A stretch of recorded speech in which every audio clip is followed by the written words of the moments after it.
राज्यातील शेतकऱ्यांची आणि शेतमजुरांचे प्रश्न दुर्लक्षित करण्यात आले असल्याचा आरोप माजी गृहमंत्री अनिल देशमुख यांनी केला आहे। त्यांच्या या आरोपात त्यांनी राज्य सरकारवर गंभीर टीका करत सांगितले की औरंगजेबाच्या कबरवरून वाद निर्माण करून लोकांचे लक्ष महत्त्वाच्या मुद्द्यावरून वळवले जात आहे।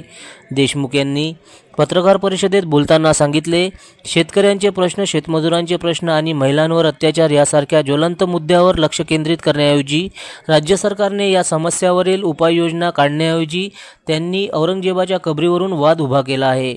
यामुळे लोकांचे लक्ष महत्त्वाच्या प्रश्नावरून वळवले जात आहे, असा आरोप देशमुख यांनी केला।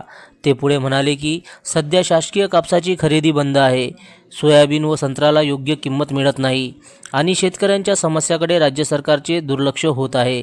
देशमुख यांनी बजरंग दलाच्या वक्तव्यावरही टीका केली, ज्यामध्ये त्यांनी औरंगजेबाची कबर उखडून फेकण्याची मागणी केली होती।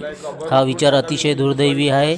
यामुळे समाजात द्वेषाची भावना निर्माण होऊ शकते। सरकारने याबाबत तातडीने कारवाई करावी, असे ते म्हणाले। जनसमर्थन न्यूज, अमरावती। कसं आहे की महाराष्ट्रामध्ये ज्या पद्धतीची कायदा सुव्यवस्थेची परिस्थिती आहे, अशा या परिस्थितीमध्ये कालच बजरंग दलच्या काही प्रमुख पदाधिकाऱ्यांनी प्रेस कॉन्फरन्स घेऊन राज्य शासनाच्या माध्यमातून औरंगजेबाची कबर काढून टाकली पाहिजे आणि नाही काढली तर आम्ही कार सेवाकडून ती उखडून काढू, अशा पद्धतीचं वक्तव्य केलं। हे अतिशय दुर्दैवी वक्तव्य आहे। राज्य शासनाची गांभीर्याने दखल घ्यायला पाहिजे। समाजामध्ये अशा पद्धतीची द्वेषाची भावना पसरवणं ही काही योग्य नाही। त्याच्यामुळे राज्य शासनाने कडक पावले उचलून याबाबतीत जे कोणी दोषी आहेत त्यांच्यावर कारवाई केली पाहिजे, हे माझं प्रामाणिक इथे मत आहे।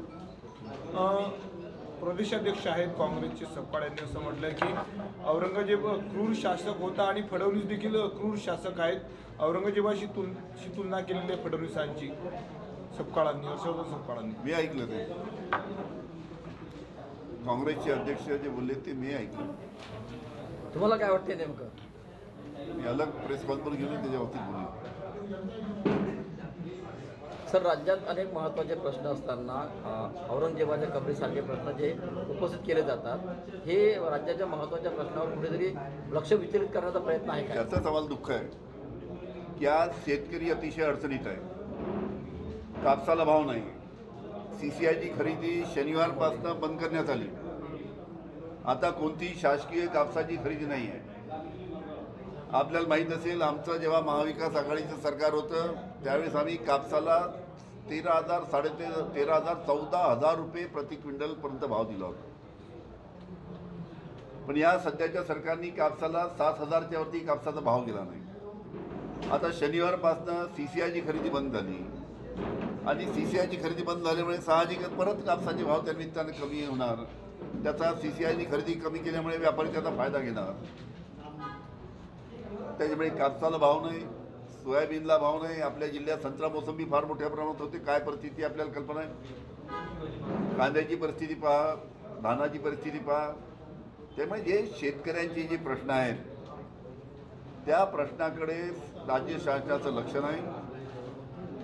जे महिलांवर अत्याचार होत आहेत तिकडे लक्ष नाही। त्याच्यामुळे हे सर्व जे ज्वलंत प्रश्न आहेत महाराष्ट्रातले, तिथून लोकांचं लक्ष भरकटण्यासाठी अशा पद्धतीचे वक्तव्य, औरंगजेबाची कबर खोडून काढा अशा पद्धतीचे वक्तव्य किंवा छत्रपती शिवाजी महाराजांचा अवमान करणं, अशा पद्धतीची वक्तव्य फक्त जे ज्वलंत प्रश्न आहेत त्या प्रश्नापासून लोकांचं मत त्या निमित्तानं भटकवण्यासाठी अशा पद्धतीचे प्रश्न उपस्थित करण्यात येत असतात। मात्र महाविकास आघाडी म्हणून किंवा राष्ट्रवादी